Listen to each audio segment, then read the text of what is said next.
नमस्कार, मैं अभिषेक कुमार आप सभी का स्वागत करता हूं फोकस स्टडी विद अभी में। तो फाइनली एनटीपीसी सीबीटी 1 का आप सभी ने एनालिसिस देख लिया होगा। 28 दिसंबर 29 दिसंबर टोटल 4 शिफ्ट का एनालिसिस आप लोगों ने देख लिया।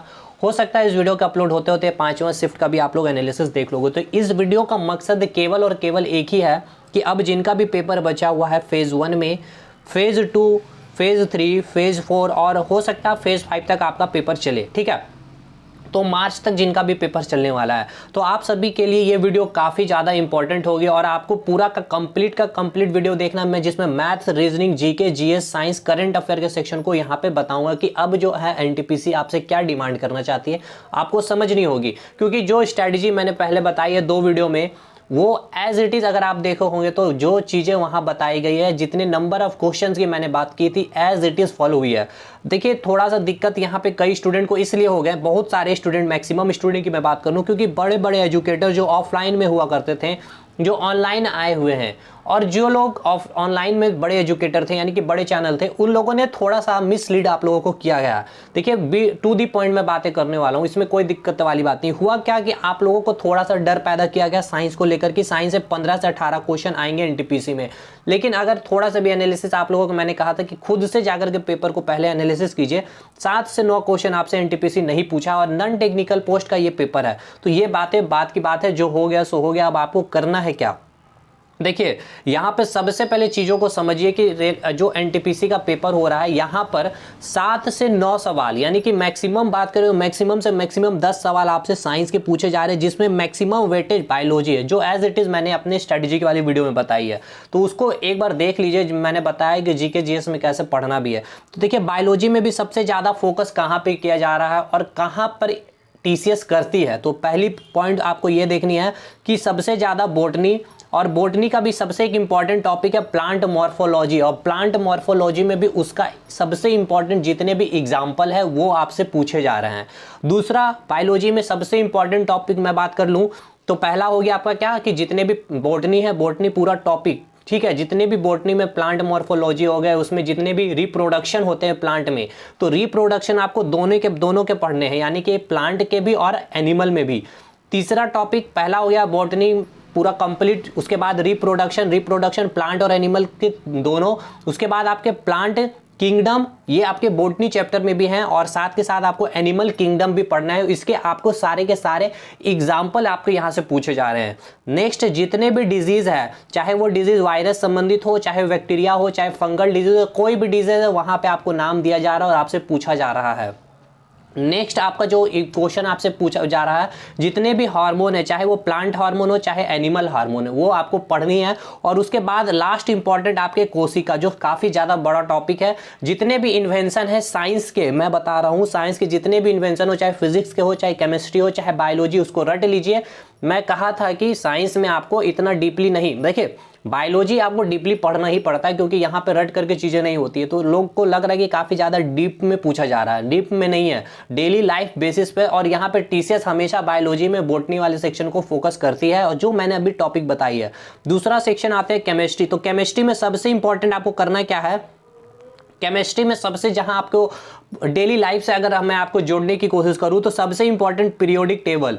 पीरियोडिक टेबल में भी पूरा ग्रुप 1 जितना भी आपके हैं, चाहे बात कर ले ये ग्रुप 1 हो गया, ग्रुप 2 हो गया, फिर ग्रुप 3 हो गया, यानी कि बेर महंगे करके सरकार बहुत रोए, हेलन कब्र से पड़ा, फिर इधर आपका जाएंगे तो बाबूलाल गया, इंडिया थैला लेकर कॉलेज स्टूडेंट, यानी कि कार्बन फैमिली, बोरोन फैमिली, उसके बाद आपके ऑक्सीजन वाला फैमिली हो गया, उसके बाद हेलोजन फैमिली और इनट वाला फैमिली, ठीक है, इनट गैस, जितने सारे के सारे इंपॉर्टेंट एलिमेंट के आपको प्रॉपर्टीज आपको याद करने होंगे कि ऑर्गन जो है क्या चीज उसके इंपॉर्टेंट है। जैसे कि सबसे ज्यादा अक्रिय गैस वायु में पाया जाने वाला है, 0.9% है।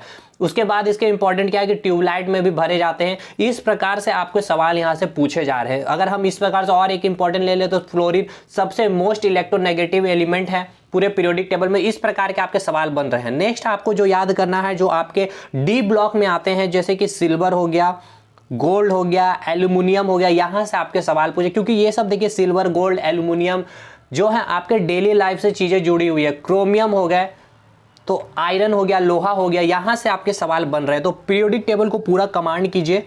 ये आप मेरे वीडियो चैनल से भी कर सकते हैं, आप कहीं से भी कर सकते हैं। फिजिक्स में सबसे बेसिक सवाल कोई न्यूमेरिकल नहीं, अगर आ भी रहा न्यूमेरिकल तो फॉर्मूला बेस्ड न्यूमेरिकल आ रहा है, ग्रुप डी की तरह नहीं है। तो एसआई यूनिट वगैरह कर लीजिए, एग्जाम्पल कर लीजिए, लॉज जितने भी इंपॉर्टेंट है वो कर लीजिए, इतना आप कर सकते हैं अभी कम टाइम में, ठीक है।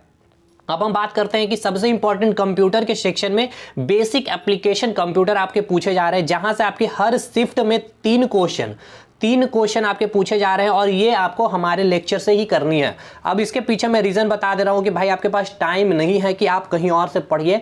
मैंने 2 घंटे की वीडियो बनाई है, मास्टर वीडियो, जिसमें आपके पूरे के पूरे 3 क्वेश्चन निकल रहे हैं, अभी तक 4 शिफ्ट की बात कर ले तो आप इसको जरूर कीजिए। उसके बाद आपको और कहीं से करना तो बिल्कुल करिए। तो मतलब कहने का मतलब ये है कि आप दूसरे जगह से भी कीजिए, ये ऐसा नहीं है कि मेरे कंटेंट को ही केवल फॉलो कीजिए, लेकिन भाई मेरे कंटेंट को फॉलो करने के बाद आप दूसरी जगह का जरूर कीजिए। जो मेरे पुराने फॉलोअर उनके लिए, नए फॉलोअर ट्रस्ट नहीं कर सकते, आफ्टर एग्जामिनेशन CBT 1 मैं उनको ट्रस्ट करवा दूंगा। तो उसके बाद अब जो है यहाँ पे हम बात करते हैं इंडियन हिस्ट्री, ज्योग्राफी और पॉलिटी, ये तीनों सेक्शन को एकदम निचोड़ लीजिए। इंडियन ज्योग्राफी, उसके बाद आपका हो गया इंडियन हिस्ट्री, और उसके बाद हो गया इंडियन पॉलिटी, ठीक है। यहां से कम 7 सवाल आपके एग्जामिनेशन में पूछे जा रहे हैं। 4 से 5 सवाल आपके ज्योग्राफी से पूछ लिए जा रहे हैं, हिस्ट्री से 2-3 सवाल पूछ लिए जा रहे हैं, पॉलिटी से भी 3 सवाल, यानी 3 6 8 से 9 सवाल आपके यहां से इन तीनों सेक्शन से पूछे जा रहे हैं, एकदम बेसिक। तो ये भी आपको करना कहाँ से, हिस्ट्री पूरा का पूरा मेरे चैनल से ही आपको करना है। 8 से 9 घंटे में पूरा आपका हिस्ट्री कंप्लीट हो जाएगा, एकदम कंप्लीट, मतलब यहाँ से फिर आपके सवाल नहीं छूटेंगे, इतना अगर आपने कर लिया। वो रिव्यू आप मेरे कम्युनिटी में भी जाकर देख लीजिए, स्टूडेंट ने खुद रिव्यू दिया है।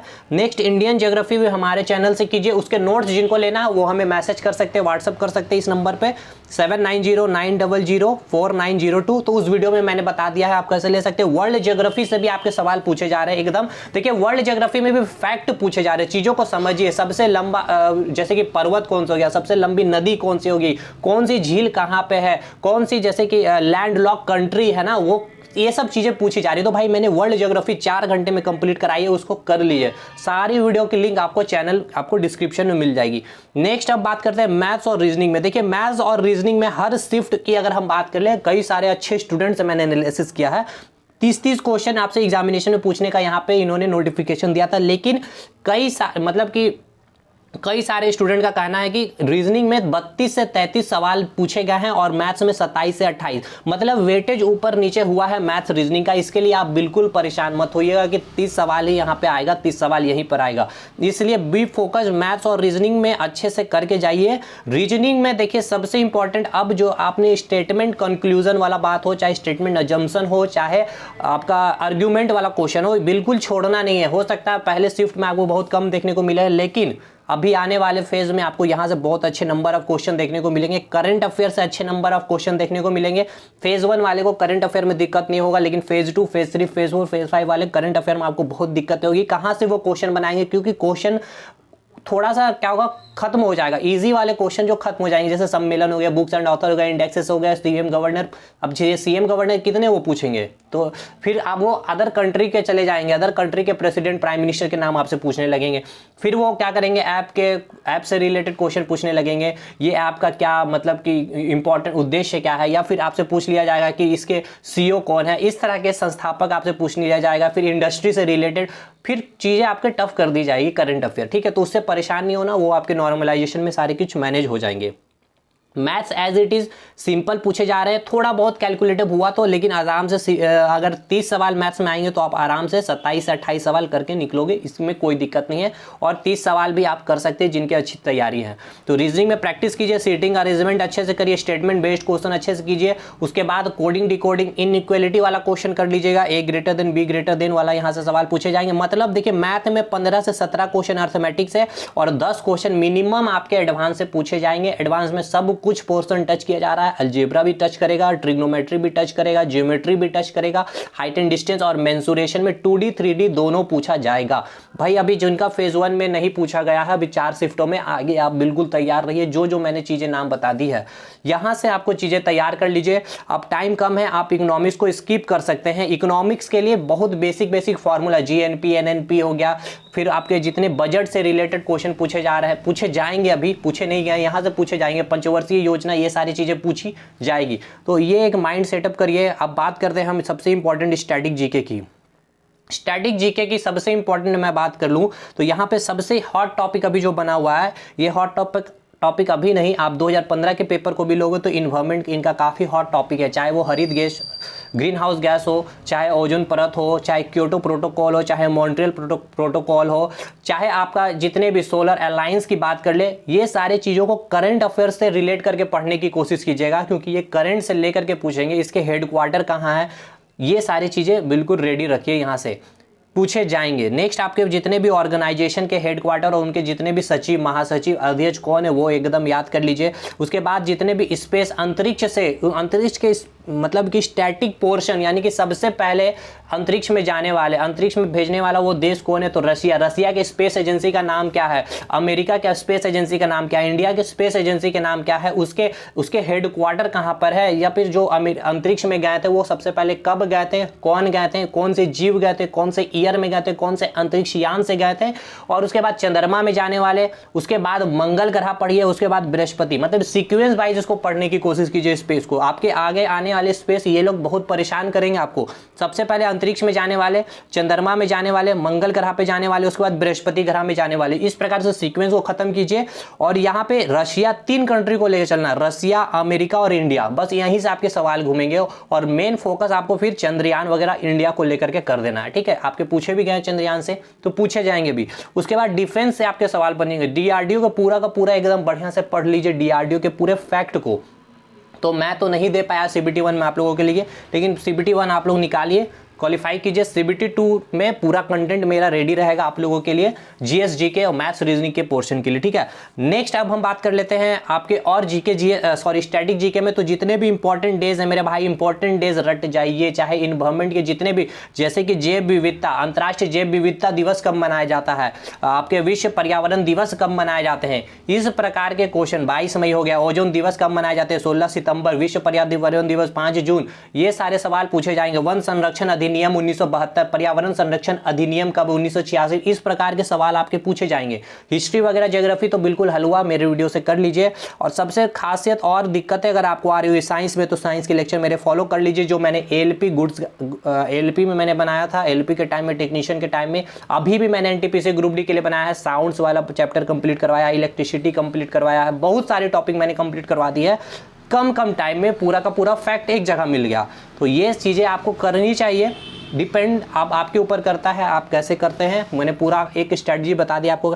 कोई भी दिक्कत कमेंट कीजिए, मैं एक वीडियो में और आपको एनालिसिस और भी अच्छे से करने की कोशिश करूंगा। टाइम टू टाइम, थोड़ी सी टाइम जैसे बीतती चलेगी, मैं और एनालिसिस, और जो मैंने चीज़ें बताई है ना, याद रखिएगा, यहाँ से सवाल आपके बनेंगे। जितने बुक्स एंड ऑथर आपके नहीं पूछे गए होंगे ना, स्टैटिक पूछे जाएंगे मेरे भाई। प्राचीन भारत इतिहास के जितने भी स्टैटिक बुक है वो पूछे जाएंगे। राज तरंगिणी बुक हो गया, कालिदास के, चाहे जितने भी इंपॉर्टेंट बुक है सारे पूछे जाएंगे। जितने अभिलेख अशोक के पूछे जाएंगे, याद रखिएगा। अभी लास्ट फेज होते तक जिनके भी पेपर अभी बचा हुआ है। उसके बाद जितने भी आपके डांसेस हो गए, जितने भी मंदिर हो गए, जितने भी स्थापत्य कला, सांची का स्तूप कहाँ पर है, सांची के स्तूप के कुछ जो ऊपर के सिरे में जो लगा हुआ है, हरमिका कहते हैं, ये तरह के सवाल आपके पूछे गए थे पिछले एनटीपीसी में, इस बार भी आगे वाले सवाल में पूछे जाएंगे। जितने सैन्य अभ्यास है ये सब रट लीजिए, इंडेक्सेस वगैरह मैंने करवा दिए, वो सब कर लीजिए। मतलब और ऑल ओवर मैंने जो बताया है आपको, ये सब चीज़ें करने की कोशिश कीजिए। चलिए मिलते हैं नेक्स्ट। कोई डाउट हो कमेंट सेक्शन में कमेंट कीजिएगा, और भी एनालिसिस मैं बहुत अच्छे से आपको ला करके दूंगा। और जो कंटेंट के लिए जो चाहते हैं जुड़ना, वो हमसे जुड़ सकते हैं इस नंबर पे 7909004902 पर। बाकी आपके चैनल पे सब कुछ फ्री ऑफ कॉस्ट प्रेजेंट है भाई, आप देख सकते हैं। चलिए मिलते हैं नेक्स्ट वीडियो में, तब तक के लिए धन्यवाद।